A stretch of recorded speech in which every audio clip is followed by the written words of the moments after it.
नमस्कार दोस्तों। आज की कहानी है नदी पीछे नहीं मुड़ती। दिन की शुरुआत बहुत अच्छी हुई थी। सुबह सवेरे बेंगलोर से दीदी का फ़ोन आ गया था। अपनी बीमारी के बावजूद इतनी दूर से उन्होंने हमें आशीर्वाद भेजा था। फिर 9 बजे महू से मेरे देवर देवरानी हार फूल मिठाई लेकर आ गए। हमें जोड़े से खड़ा करके उन लोगों ने हमें हार पहनाया और पैर छू लिए। देवर तो कैमरा भी लेकर आए थे। मैंने कहा, ये तुम लोग क्या कर रहे हो? मैंने बताया तो था कि हम लोग अभी कोई फंक्शन नहीं कर रहे हैं। सारा आयोजन दिसंबर में बेबी के आने के बाद ही होगा। देवरानी बोलने में बहुत माहिर है। मिठाई का टुकड़ा मेरे मुंह में ठूसते हुए बोली, बेबी नहीं है तो क्या, ये दिन सुना ही चला जाएगा। फिर हम लोग यहाँ किस लिए हैं? फिर उन लोगों को हमने खाने पर रोक लिया। खाना बाहर खाएंगे, यह तो तय ही था। श्रीमान जी हमें शहर से बाहर एक मनोरम ढाबे पर ले गए। लौटते हुए हमने शॉपिंग की। श्रीमान जी ने मुझे एक कांजीवरम साड़ी दिलवाई। देवरानी जी को भी एक चंदेरी साड़ी का तोहफा मिला। इनका मन तो पिक्चर जाने का था, पर मुझे ही थकान हो आई थी, इसलिए हम लोग घर लौट आए। थकान का तो खैर बहाना था। दरअसल मेरा ध्यान घर पर लगा हुआ था। बेबी का फ़ोन किसी भी समय आ सकता था। अगर हम लोग घर पर नहीं मिले तो बहुत निराश हो जाएगी, एकदम रो देगी। कहीं भी रहे, उसका ध्यान मम्मी पापा में लगा रहता है। जाते समय जता कर गई थी, मम्मी, आप लोगों की सिल्वर वेडिंग हम लोग खूब धूमधाम से मनाएंगे, बस हमारा इंतज़ार कीजिएगा। कोई उसी दिन मनाना ज़रूरी नहीं है, साल भर में कभी भी मना सकते हैं। और साल बीतने से पहले हम लोग यहाँ होंगे, इत्मीनान रखिए। वैसे उसका कहना भी ठीक था। जिंदगी में अब यही तो 2-4 त्योहार रह गए हैं। उस समय भी इकलौती संतान पास ना हो तो क्या खाक आनंद आएगा। इसीलिए हमने सोचा था कि शादी की 25वीं सालगिरह चुपचाप मनाएंगे। हंगामा जो भी करना है बेबी आकर करेगी। पर लोगों को पता नहीं कैसे भनक पड़ गई थी। हम लोग घर लौटे तो मेरी प्रिय सहेली मिसेज सलूजा बड़े से केक के साथ इंतज़ार करती मिली। इनके किसी दोस्त ने खूबसूरत बुके भेजा हुआ था। डाक से 2-4 ग्रीटिंग आ गए थे और शामू ने बताया कि 2-4 फ़ोन बधाई के भी आ गए हैं। अपने प्रति लोगों का इतना स्नेह और सौहार्द देखकर मुझे गदगद हो जाना चाहिए था, पर मेरा मन बुझा बुझा सा ही रहा। मैंने उन सबको धन्यवाद तो दिया, पर वह औपचारिकता भर थी, उसमें जरा सी भी उष्मा नहीं थी। जिस फ़ोन का मुझे इंतज़ार था, उसके न आने से सारी खुशियाँ फीकी पड़ गई थी। इन्होंने सांत्वना दी, उसका फ़ोन तो हमेशा रात में आता है ना, फिर दिन में इंतज़ार करना ही बेकार है। तो क्या एक दिन के लिए यह नियम तोड़ा नहीं जा सकता? मेरे तेवर देखकर वे चुप हो गए।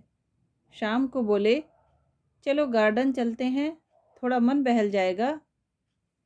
पर शाम को तो मैं कोई रिस्क नहीं लेना चाहती थी। 7 बजे से ही फ़ोन से चिपक कर बैठ गई। फ़ोन तो बहुत आए, पर सब इनके बिजनेस कॉल थे। इनका आधा बिजनेस तो फ़ोन पर ही होता है। जब भी घंटी बजती है, मैं लपक कर फ़ोन उठा लेती, फिर निराश होकर चोंगा इनके हाथ में पकड़ा देती। पर जब तक वे बातें करते, मैं सिर पर ही सवार रहती। जल्दी जल्दी समेटो भाई, बेबी का फ़ोन आने को है।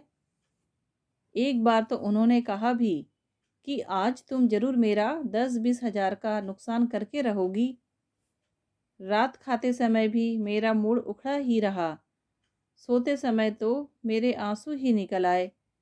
फिर इनका भी धैर्य जवाब दे गया, अजीब औरत हो तुम, एक बेबी का फ़ोन नहीं आया तो तुमने इतना अच्छा दिन मिट्टी कर दिया। इतने सारे लोग अपना समय और पैसा बर्बाद करके तुम्हें विश करने आए थे, पर तुमने उनकी सद्भावनाएं भी व्यर्थ कर दी। ये कैसा स्वभाव है तुम्हारा? इसे बदलो भाई। अब इस उम्र में मैं अपना स्वभाव तो बदल नहीं सकती। मैं आपकी तरह संत महात्मा नहीं हो सकती। आपको तो ना किसी बात का बुरा लगता है, ना गुस्सा आता है। अरे, पर इसमें बुरा लगने या गुस्सा आने जैसी क्या बात है? फ़ोन ही तो नहीं किया। भूल गई होगी। भूल गई होगी, मैंने मुंह चिढ़ाते हुए कहा। और हम सारी तारीखें याद रखते हैं। उसका जन्मदिन, उसके पति का जन्मदिन, उसके बच्चे का जन्मदिन, उनकी शादी की सालगिरह, हमें सब याद रहता है। तो क्या हम फालतू हैं? बुरा मत मानिए मैडम, पर आप सचमुच फालतू हैं। बहुत फुर्सत है आपके पास, इसीलिए आपको याद रहता है कि कब किस अभागे ने इस दुनिया में कदम रखा, कब किस बेचारे के गले में वरमाला की जंजीर पड़ी, और कब कौन सौभाग्यशाली इस दुनिया से कूच कर गया। आपको सब याद रहता है, क्योंकि आपके पास वक्त ही वक्त है, और बच्चों के पास वही नहीं है। बेचारे घड़ी से होड़ लगाते हुए भागते रहते हैं। खासकर पश्चिम में तो जिंदगी जेट की रफ्तार से चलती है। ऐसे में एकाध तारीख दिमाग से उतर भी जाती है। इनका भाषण शायद और भी लंबा चलता, पर मैं जानबूझकर करवट बदलकर लेट गई। इस समय मेरा मन गुस्से से उफन रहा था। मैं उपदेश सुनने के मूड में नहीं थी। आंख बंद करके लेट तो गई, पर नींद आने का सवाल ही नहीं था। इसीलिए आधी रात को फोन की घंटी बजते ही मैं उठ बैठी। स्टूल पर रखी रेडियम क्लॉक पर नज़र डाली। 1:30 बज रहा था। हेलो मम्मा, उधर से आवाज़ आई। Many happy returns of the day. Which day? मैंने सपाट स्वर में प्रश्न किया। क्या मतलब? क्या तुम्हें भी अपनी एनिवर्सरी याद नहीं थी? खूब याद थी। भूलने का तो सवाल ही नहीं था। बल्कि यहाँ तो सबको याद थी। पर वह तो कल की बात हुई ना। अब तो तारीख भी बदल गई है। अरे, यहाँ तो अभी सिर्फ 9 बज रहे हैं। हमारे एक फ्रेंड के बच्चे की पहली सालगिरह है। इन लोगों ने खूब सुंदर फ्लावर डेकोरेशन करके तारीख लिखी हुई थी। तारीख देखी तो सतीश को एकदम स्ट्राइक हुआ। मतलब सतीश को स्ट्राइक हुआ, तुम्हें नहीं? Come on mama, don't be so impossible. अच्छा, पापा कहाँ हैं? सो रहे हैं। इतनी रात को और क्या करेंगे? हार कर उसने फ़ोन रख दिया। मैंने भी इत्मीनान की सांस ली। मन का सारा गुबार निकल गया था और मैं बहुत हल्का अनुभव कर रही थी।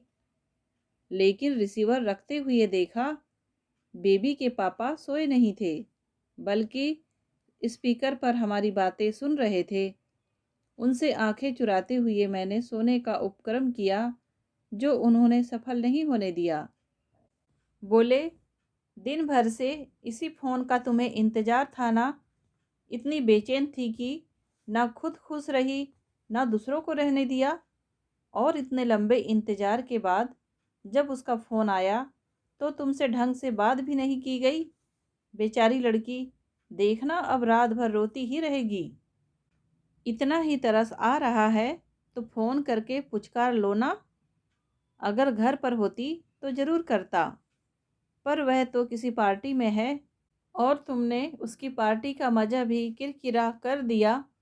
कभी तो उसकी मजबूरियों को समझा करो।